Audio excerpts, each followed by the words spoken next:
चंद सालों से हमारे देश में हिजाब का मामला बहुत ज्यादा जोर पकड़ा हुआ है।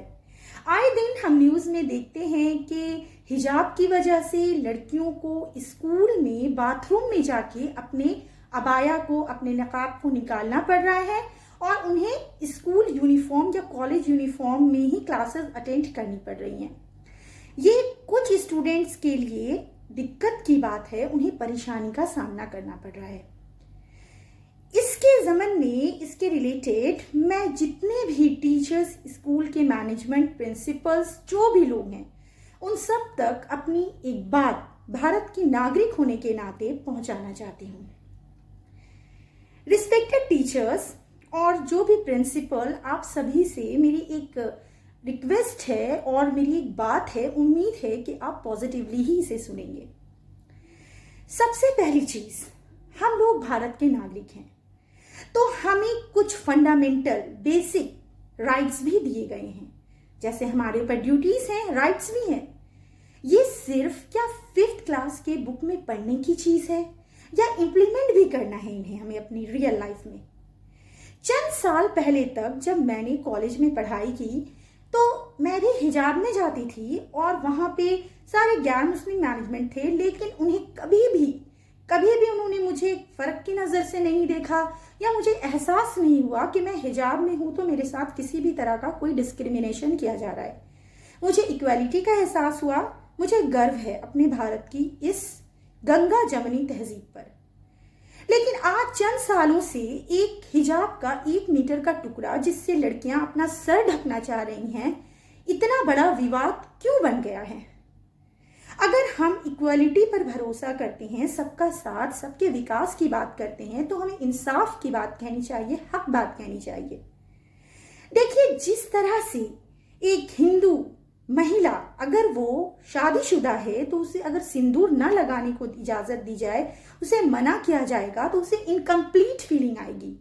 उसे इंटरनली कंप्लीट फीलिंग आती है जब वो एक चुटकी सिंदूर अपने मांग में भरती है।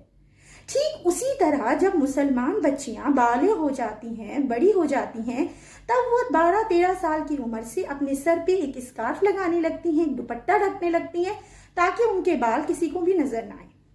तो अगर आप उन्हें, जो बच्चियां आपके स्कूल में 10th तक पढ़ाई करती हैं, आप उन्हें 10th के बाद 12th के टाइम पर ये कहते हैं, 11th के टाइम पे, कि अब आपको एक ड्रेस कोड फॉलो करना होगा, ठीक है, और आप उसमें आपके पास एक दुपट्टा नहीं है, सबको एक जैसा दिखाना है हमें, तो उन्हें बड़ा ऑकवर्ड सा फीलिंग आता है। भले वो तालीम हासिल करने के लिए फॉलो कर भी ले, लेकिन उनके अंदर की फीलिंग, किसी के धार्मिक भावनाओं को ठेस पहुंचाना, ये सही नहीं है। ना ही सिंदूर पे बैन लगाना सही है और ना ही हिजाब पर बैन लगाना सही है। हमारा देश तो यही है ना, हमारे देश में सारे हिंदू, मुस्लिम, सिख, ईसाई सालों से मिलकर साथ रहते आए हैं।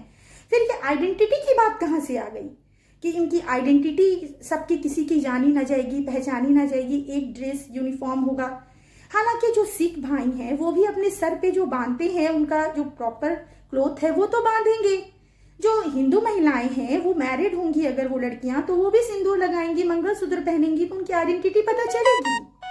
उसी तरह अगर मुसलमान लड़कियां एक टुकड़ा सर पे बांधना चाहती हैं, कपड़े का ढकना चाहती हैं अपने सर को, तो प्लीज आप उन्हें कोऑपरेट करिए।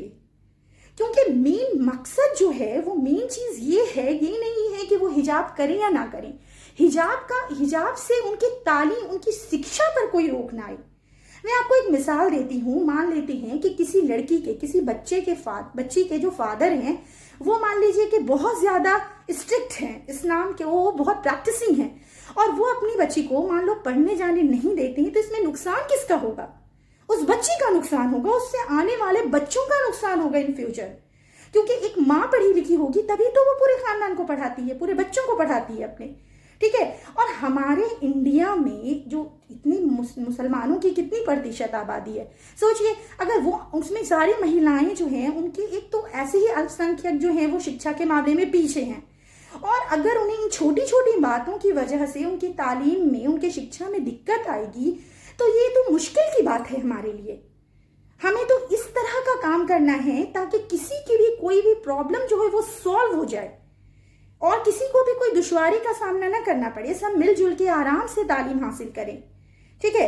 अगर डायरेक्टली जो बच्चे आपके यहाँ 10th तक पढ़े हैं, आप उनको 11th में कहते हैं या तो आप ड्रेस कोड फॉलो करो या आप दूसरे स्कूल में जाओ, और अगर दूसरे स्कूल में भी वो खुद का जहां 10 साल गुजारा वो स्कूल छोड़कर जाते हैं और दूसरी जगह भी उन्हें एडमिशन नहीं मिल पाता अच्छी जगह, और उनकी शिक्षा उनके अच्छे स्टूडेंट होने के बावजूद नुकसान में आती है, तो इसके जिम्मेदार कौन होगा? मेरे कहने का मकसद ये है कि छोटी मोटी बातों को थोड़ा नजरअंदाज किया जाए, और जैसा कि कहा जाता है सबका साथ सबका विकास, तो जो हमारा फंडामेंटल राइट है, राइट ऑफ इक्वालिटी, सबके साथ बराबरी का हक, तो बराबरी का ही सुलूक कराया जाए। ठीक है। अगर एक छोटे से कपड़ा को, हिजाब को पहन के उनको सेटिस्फैक्शन मिल रहा है, उनकी धार्मिक भावनाएं आहत नहीं हो रही हैं, तो हमें साथ देना चाहिए। महत्व ये है कि लड़कियां शिक्षित हों, महत्व ये नहीं है कि वो हिजाब पहन रही हैं या नहीं पहन रही हैं। थोड़ी छोटी छोटी चीजों को नजरअंदाज किया जाए और लड़कियों की शिक्षा को ज्यादा से ज्यादा आगे बढ़ाया जाए। मेरी इस वीडियो को बताने का जो मकसद था, इस बात को बिल्कुल मैंने साफ दिल से कहा है, किसी के लिए मैंने कोई बुराई, किसी पे टॉन्ट करके ऐसा कोई भी मेरा मकसद नहीं था, क्योंकि मैं खुद भी एक स्टूडेंट रही हूँ और मैं जानती हूँ स्कूल कॉलेज का माहौल। तो चूंकि मैंने खुद भी अल्हम्दुलिल्लाह अच्छी तालीम पाई हिजाब में रह के, और वही उसी हिंदुस्तान में, इसी इंडिया में कुछ भी कोई भी प्रॉब्लम नहीं होता है, तो इंशाल्लाह आगे भी कोई प्रॉब्लम नहीं होगा। लोग वही हैं, मानसिकता बिल्कुल बदलनी नहीं चाहिए। मैं चाहती हूँ कि जो मेरे शिक्षा के वक्त में लोगों की मानसिकता थी वही बनी रहे। छोटी छोटी चीज़ों को नज़रअंदाज किया जाए और शिक्षा के ऊपर ज़्यादा से ज़्यादा ध्यान दिया जाए। Thank you.